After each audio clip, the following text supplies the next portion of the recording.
66% of United States residents' public water is fluoridated. It is known to have tremendous effects on bone cancer, joint problems, bone weakness, lowered estrogen and testosterone levels, and dental fluorosis, which is yellowing of the teeth and pitting in the enamel. Wouldn't it make more sense to enhance public water with vitamins which are meant to be ingested to promote overall health, rather than putting such a toxic chemical in our water with a bogus explanation that it will improve our dental health? We now know that fluoride causes more dental problems than it solves. Something doesn't seem right about this. Do you honestly believe that these companies care deeply enough for the people to spend large amounts of their own money to fluoridate public water when the people already purchase their own toothpaste? But there's a difference between toothpaste and drinking water. We don't ingest toothpaste. If you go to any hardware store and look at any rat poison product, you will only find one ingredient: sodium fluoride. It is the most toxic ionic molecule outside of potassium dichromate. Now Dannon, along with other companies, have begun fluoridating bottled water. It is becoming increasingly difficult to get away from. And the fact that fluoride is also used in many prescription antidepressants shows that it eliminates aggression and motivation in people.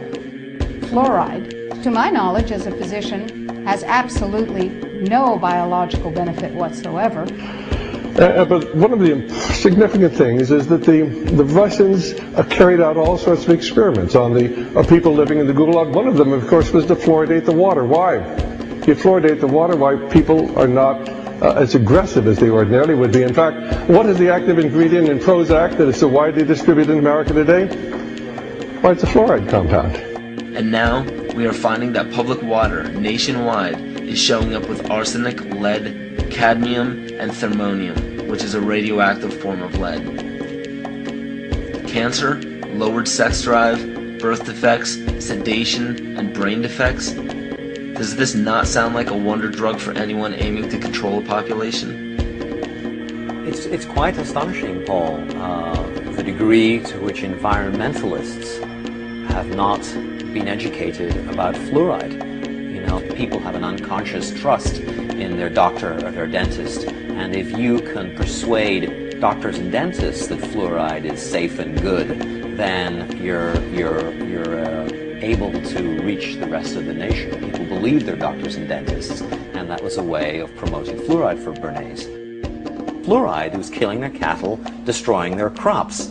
Fluoride given to rats had produced bone cancer and liver cancer, and that those results had been doctored to make it look as though fluoride hadn't caused as much cancer.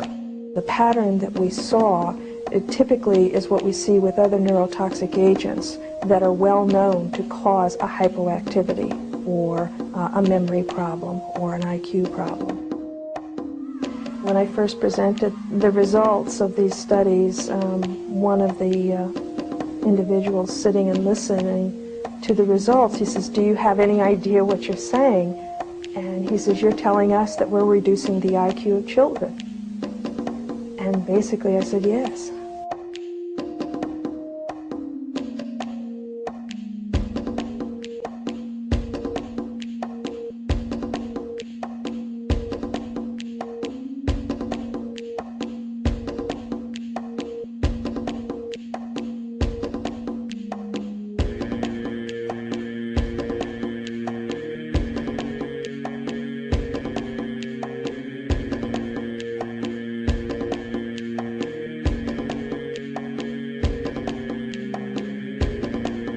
Aspartame, the artificial sweetener found in almost every low-sugar or sugar-free product on the market. First of all, aspartame is made up of three things: methanol, which of course is what produces blindness, aspartic acid, and phenylalanine. These are all poisons. Aspartic acid, of course, produces brain lesions. This was known back in the early 1970s. Methanol produces blindness. Phenylalanine is what you see in the brain, and in high doses it produces trauma. We're not making this all up. The FDA did publish back in, I think it was in the 80s, they did publish the 92 potential side effects of aspartame. And they do, these side effects are quite, are extremely serious. Things like dizziness, problems with balance, abdominal pain and cramps, changes in vision, seizures and convulsions, etc., etc. Yet despite all of these harmful effects, Donald Rumsfeld pushed it out into the stores in over 5,000 products when he was CEO of Searly, the company that manufactured aspartame.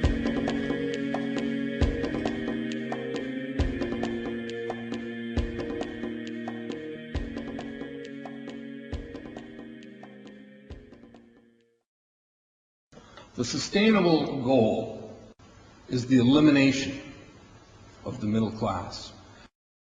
The world cannot support 6 billion people. But you see, the plan behind sustainable development includes population control. It's a program for land use control, education control, and population control. The leaders of the sustainable movement say that the world's human population should not exceed 500 million people. That's a 93% reduction of today's population levels. In 1992, while the Rio conference was going on, George Bush, then president, was there. He was just offshore in Prince Charles's yacht, where he executed the Agenda 21 protocols on behalf of the United States and brought it back to Washington, D.C. Within a year, Bill Clinton, by executive order, established the President's Council for Sustainable Development. In 1996, Bill Clinton set up the President's Council on Sustainable Development. One of the dictates of Agenda 21 is that every country in the world is to set up a national council to oversee the implementation of Agenda 21. I've listened to Gorbachev explain, we are writing a new set of 10 or 15 commandments to replace the original 10. Which one of the 10 do you think these guys don't like? Thou shalt not lie, thou shalt not steal, thou shalt not covet. Because I'll tell you what, these people have lied to us. They're in the process of stealing all of this nation's natural resources, and they covet everything you have left.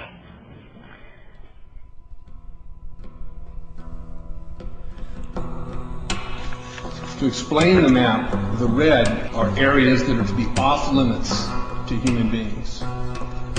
If you live there, you won't. The yellow areas are the areas for major control of all human activity.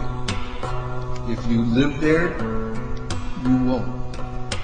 The black dots are the smart growth zones. That's where human beings are to be stacked and packed in small living units along rail tracks. The smart growth program ultimately has jobs assigned and children cared for by the state.